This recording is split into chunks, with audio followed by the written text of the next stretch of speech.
Selamat datang kembali di pembahasan mendalam kita. Ini yang terakhir ya soal buku seni Gamnoderu Sang Buddha yang Hilang dan 3 sifat dasar yang mendorong kita. Iya, betul. Kita udah kupas tuntas soal Gamnoderu, 3 sifat dasar juga. Nah sekarang kita kenalan lebih dekat yuk sama sosok di balik buku ini. Siapa lagi kalau bukan penulisnya, Alan R. Scott, dan juga gurunya, Biksu Pengajar Surapong. Betul, kita coba lihat inspirasi mereka, niat tulusnya yang ada di bagian tentang penulis dan pesan dari guru itu loh. Siap. Di buku ini kan disebut ya, perjalanan Alan R. Scott di Buddhisma Theravada itu, 18 tahun dan nggak mulus gitu. Iya, panjang juga ya. Dia bahkan sempat jadi biksu, tapi kok rasanya usahanya itu kayak, mengejar kunang-kunang dalam kabut, gitu gambarannya. Betul, betul. Frasa yang menarik itu. Hampir 2 dekade gitu loh. Tanpa hasil yang terasa benar-benar menetap. Wah, kedengerannya capek banget ya itu. Iya. Menurut Anda nih, perjuangan panjang kayak gini tuh umum nggak sih? Atau ini justru nunjukin sesuatu yang penting soal pendekatannya dia waktu itu?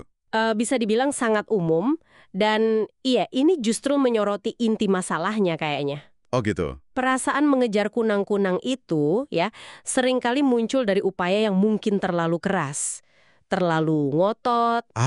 Terlalu berusaha ya? Betul, atau analisis yang berlebihan, atau mungkin fokusnya ke teknik-teknik yang rumit, tapi kondisi batin yang mendasarinya malah kelewat.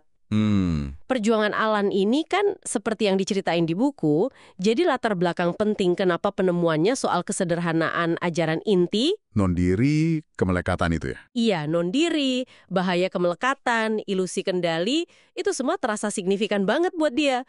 Udah bukan teori lagi, tapi sesuatu yang dibiarin meresap aja gitu setelah capek ngejar tadi. Wah, menarik banget kontrasnya sama titik baliknya ya. Di Eritain kan dia lagi di kuil, lagi santai, nggak lagi berusaha keras meditasi formal gitu. Iya, nggak ngapa-ngapain secara khusus. Terus tiba-tiba aja ngalamin momen kebahagiaan tenang dari dalam. Dan rasanya itu nyata banget beda dari sebelumnya.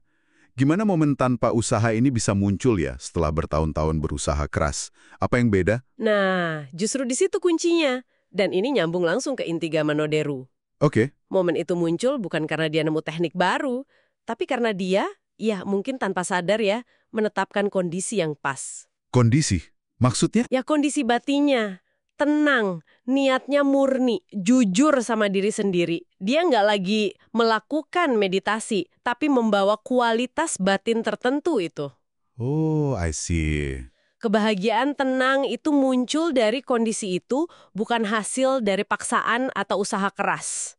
Makanya dia jadi nanya kan, lo kok meditasi sering diajarin rumit banget, maksa banget, kalau kejelasan bisa muncul sesederhana ini? Masuk akal. Dan gak lama setelah itu dia ketemu Biksu Pengajar Surapong. Wah, ini kayak kepingan puzzle terakhir yang pas gitu ya rasanya.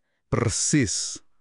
Pertemuan ini tuh cuma konfirmasi aja atas apa yang udah Alan temuin atau Biksu Surapong nambahin sesuatu yang baru lagi? Dua-duanya sih bisa dibilang. Biksu Surapong memang mengkonfirmasi pengalaman Alan. Beliau bahkan bilang udah ngajarin hal serupa sebelumnya. Wah. Tapi yang krusial, beliau ngasih nama dan struktur buat pengalaman itu, Gamnoderu. Artinya, kan menetapkan kondisi untuk mengetahui. Jadi ada kerangkanya ya? Betul. Jadi, bukan teknik baru buat Alan, tapi lebih ke penegasan, pemurnian, dan ngasih kerangka kerja. Pertemuan ini ngasih validasi dan kedalaman lah buat penemuan pribadinya dia. Oke. Terus, di bagian pesan dari guru, Biksu Pengajar Surapong atau Pra-Ajan Surapong yang namanya, beliau ngungkapin niatnya di balik buku ini. Iya, bagian itu penting juga. Beliau bilang nggak cuma pengen pembaca paham Dhamma, tapi nyebut buku ini buku pembebasan. Wah, itu kedengarannya kuat banget ya. Banget. Apa sih makna pembebasan dalam konteks yang sangat praktis seperti yang beliau tekanin itu? Betul, penekanannya di praktis. Buat Pra-Ajan Surapong, pembebasan itu bukan konsep abstrak nun jauh di sana. Bukan teori doang ya? Bukan, ini transformasi nyata dalam cara Anda, cara kita semua ngejalanin hidup sehari-hari. Tujuannya itu ngajarin gimana 3 sifat dasar bekerja, supaya orang bahkan anak-anak katanya bisa benar-benar melihat, menggunakan, dan mewujudkannya dalam tindakan nyata. Sampai anak-anak ya? Luar biasa. Iya, beliau ngerasa ajaran tradisional yang Berbuat baik, hindari kejahatan, sucikan pikiran, itu bagus. Tapi seringkali kurang peta dan alat yang jelas gitu. Kurang panduan praktisnya gitu ya. Nah, persis. Buku inilah yang dimaksud sebagai peta dan alat tersebut untuk navigasi praktisnya. Jadi buku yang kita bahas ini benar-benar lahir dari pengalaman nyata ya. Jatuh bangun seorang praktisi yang akhirnya nemu kejernihan. Iya, otentik rasanya.